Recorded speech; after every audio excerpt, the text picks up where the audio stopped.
A veure com funciona per sobre el Google Pages. Entrarem a Google, al racó de la dreta i a l'entrada.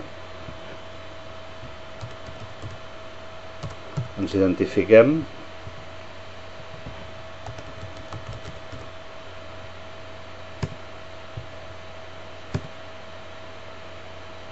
Quan hem entrat, a dalt a la dreta apareix el número de compte, el nom del compte i l'opció el meu compte. Clicarem aquí i ja podem veure com aquest escriptori tenim el Gmail, que és el que teníem fet des d'un principi, i el creador de pàgines. Clicarem a sobre i el que ens apareixerà seguidament és una àrea com aquesta, en la qual doncs, és molt intuïtiva. Per exemple, crear una nova pàgina, posem un nom, prova, activem, crear, i el que ens apareix en pantalla és com un tractament de textos. Podem canviar el nom,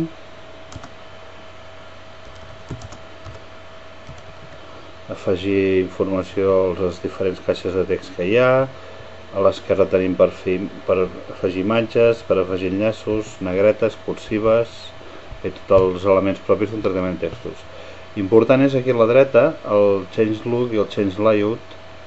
El Change Look seria per canviar l'aparença de la nostra pàgina web a partir de diferents plantilles que ens ofereix l'aplicació de Google Pages.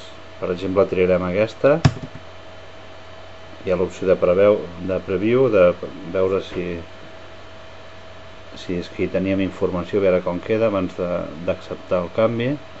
I el Change Layout és una eina interessant perquè ens distribueix per blocs el contingut de la pàgina. Aquest és el que hi havia inicialment. Generalment el que agafem és aquesta segona, amb un espai per posar contingut i a l'esquerra per posar-hi menús. Aquí podríem posar el tema de menús, introducció, enllaços. Bé, aquí podem anar canviant.